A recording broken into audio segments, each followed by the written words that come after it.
Hi, I'm Scott, a former military pilot and airline pilot from Texas. At 55, I decided I had had enough and embarked on a plan to retire in Thailand.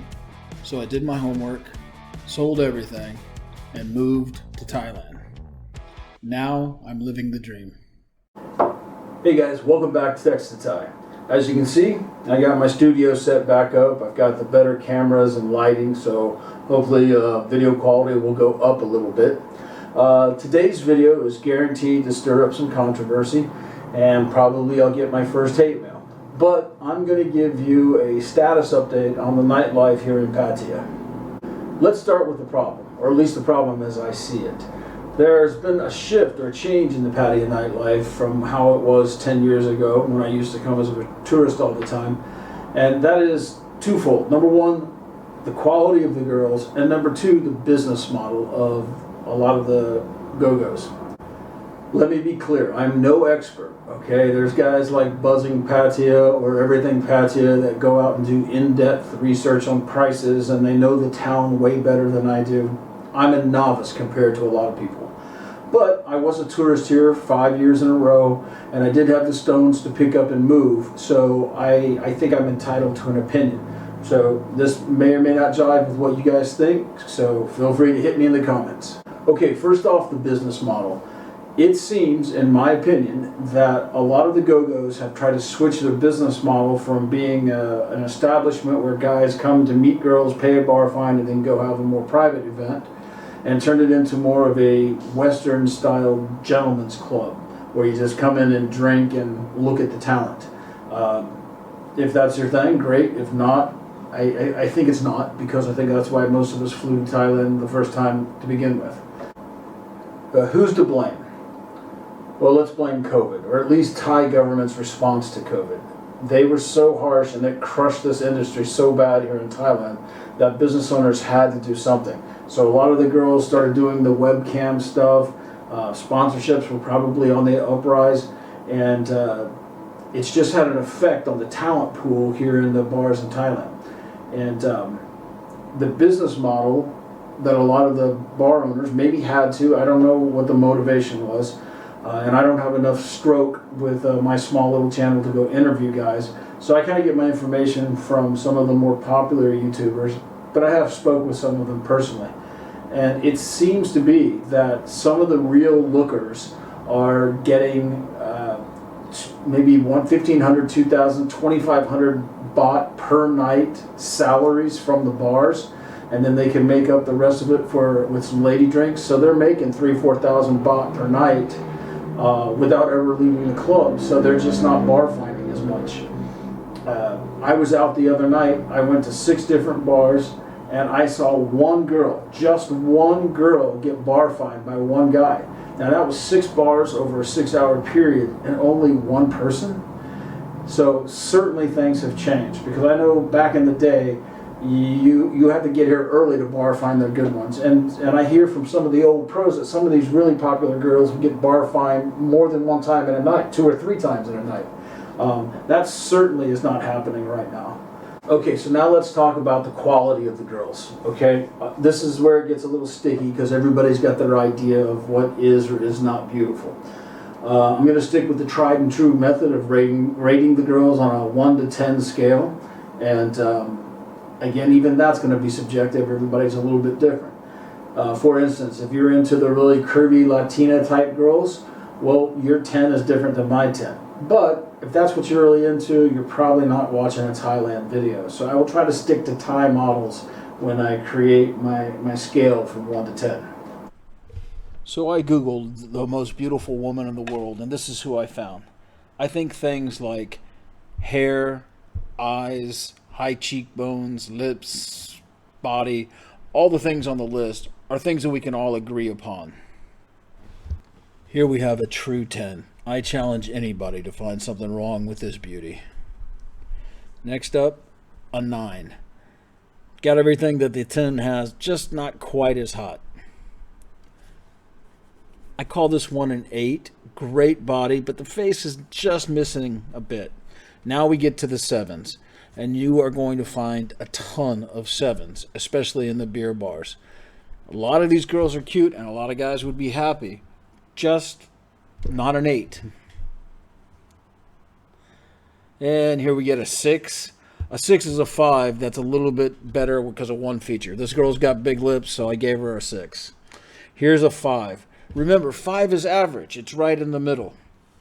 And finally, 4s. These are the ones that are a little bit past their prime. And finally, 3, 2s, and 1s, that would just be cruel, so let's not do that.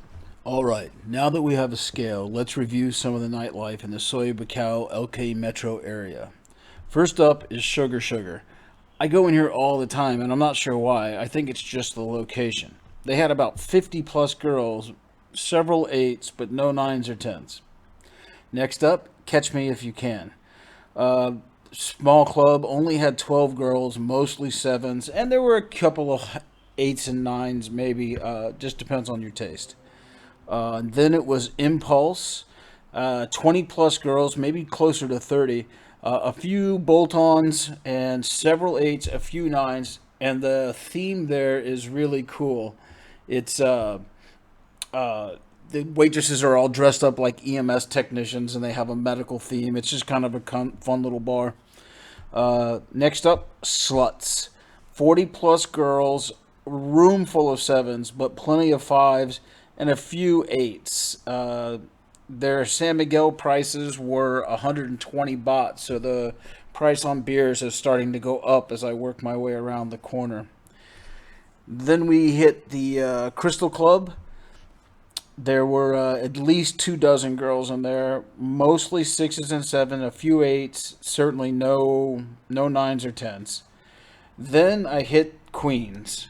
I didn't know, I'm not experienced down there, I didn't know it, but holy cow, somebody told me it was the best talent in the area, and they weren't lying. The bar itself is really nice, 2 floors, it's just upscale from the moment you walk in there. San Miguel's were 145 baht, so it was by far the most expensive drink prices, but they had at least 30 girls, and maybe 2 or 3 10s, true 10s. Several 8.5s to 9s, definitely the best quality in the area. Coincidentally, a couple of nights later, I went back because some friends wanted to go downtown, and it was their 10th anniversary.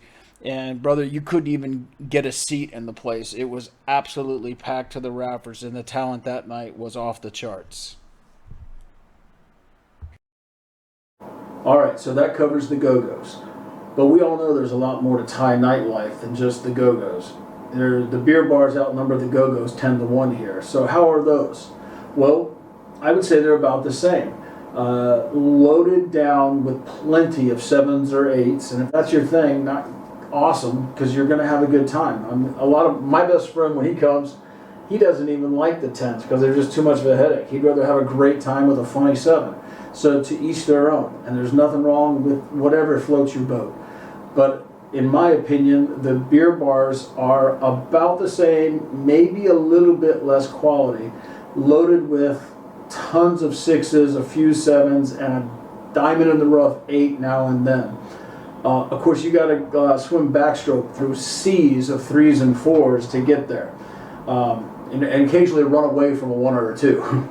I'll show a video clip here where I drove around the area on my motorcycle with the camera, the front-mounted camera running.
that's it, guys. That's this video in the can.